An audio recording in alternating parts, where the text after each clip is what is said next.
Kilometers in this direction are not visible from here. Until recently, all of these sites simply appear to be part of the local landscape. For example, Newgrange, right into the 60s, photographs were taken here showing cattle grazing on top of the tomb. There was no demarcation or division between natural and man-made until the mid to late 60s when the archaeological work commenced here. However, we have known of this site's existence since the year 1699. In that year, a man called Charles Campbell rediscovered this place. Not because he was interested in history, rather he was interested in profit. Campbell had been granted the lands of the Boyne Valley shortly after the Battle of the Boyne. The original landowners were moved on, that's putting it politely, to control, to wish to improve local road networks. If you're going to build new roads, you need stone. To get that stone, quarries. One of the sites chosen to act as a quarry, the hill, as it was then here at Newgrange. Local people made him aware of the myth and legends surrounding this site, but he chose to ignore these tales and ordered his men to dig. Fortunately for us, when they began digging, they began to dig directly in front of the entrance, and the first stone to be exposed was the heavily carved entrance stone here. When Campbell saw that stone, he realized that there was something of significance here. So rather than continuing to dig, he invited an eminent historian here to take the first drawings and recordings of the interior. From that time, we know what the inside of Newgrange appeared like in 16.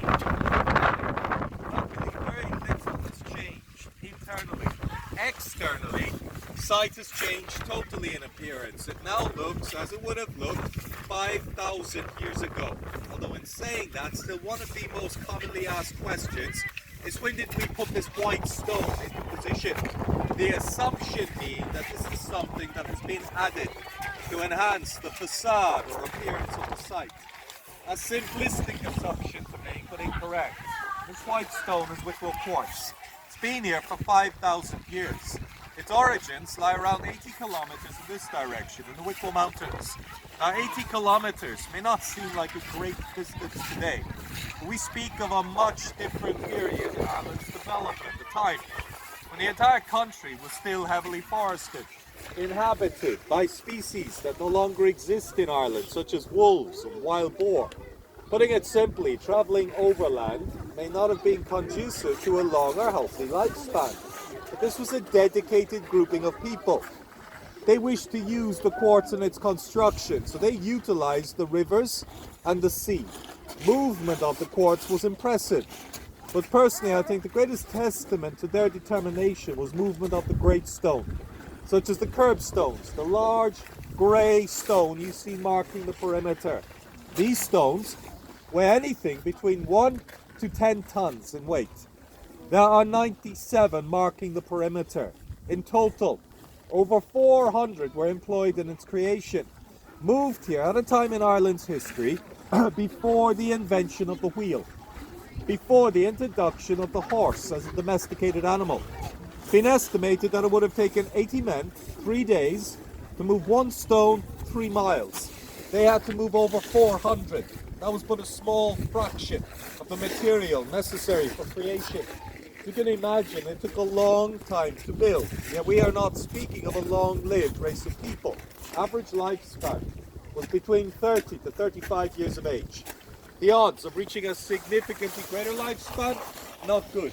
So the people who began construction would have realized that in all likelihood it was to be their children or grandchildren who lived to see completion, suggesting an importance to their entire society, not just the small group at one particular time in their development. What that importance was, today no one can say with certainty. There are many theories and a great deal of conjecture, but it is likely that whatever the religious or ceremonial reasoning behind the creation of this site, that the solar alignment, the fact that on the shortest days of the year, the sun rises above the far horizon, shines across the valley, enters the tomb, illuminating an internal chamber, played a significant part. That solar alignment is what has made Newgrange famous today. That alignment is not unique. There are solar alignments throughout the world, from Mayan temples in Central America to Aboriginal rock art in Australia. Even in this valley, we have only examined 3 sites in any detail. Newgrange, Knowth, Dowth. All 3 contain solar alignments. Happens that this is the most famous. Knowth, behind Newgrange, is roughly aligned with the equinox, equal day, equal night, meaning 2 passageways at Knowth and the sun entering twice. Dowth is aligned with the setting sun on the 21st of December, entering Newgrange on the mornings of the shortest days, entering Dowth on the evenings of the shortest days. All achieved by a supposedly primitive Stone Age civilization, that they obviously had a vast awareness of their physical environment and a level of astronomical knowledge that the majority of people today do not possess. Yet even given all the physical evidence illustrating intelligence, such as the structure itself, today, for the most part, when one mentions the phrase Stone Age man to the majority of people, there is still an unfortunate tendency to think of something akin to the Flintstones. Not very sophisticated, not very intelligent, certainly not capable of such precision within their architecture. Yet if anything sets this structure apart, it was the technical abilities of those who created it. When they were building here 5,000 years ago, they were building with such awareness that they understood that on the shortest days of the year, when the sun rises above the far horizon to enter the chamber, the event does not occur at dawn. It occurs at local dawn. It's when the sun has risen above any obstacle. The horizon is the obstacle. When the sun has risen above that point, it is no longer in alignment with the doorway that we will use. However, it is in exact alignment with this secondary opening above the doorway, which has become known as the roof box, if you wish. The roof box acts as a VIP entrance for the beam of light. Light travels straight across the valley, straight through the roof box, straight into the chamber.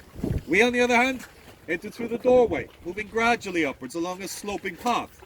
2 points do not intersect until you reach that internal chamber. In essence, what that means, the doorway that we will use can be sealed, blocking off all access as far as we are concerned from the interior. There's a large slab of stone specifically for that purpose, just at the side of the entrance.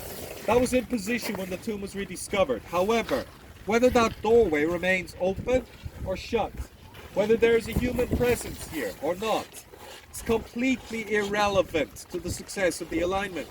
The alignment itself will continue to occur year after year through the roof box due to the original precision of construction. And it was their ability to narrow down the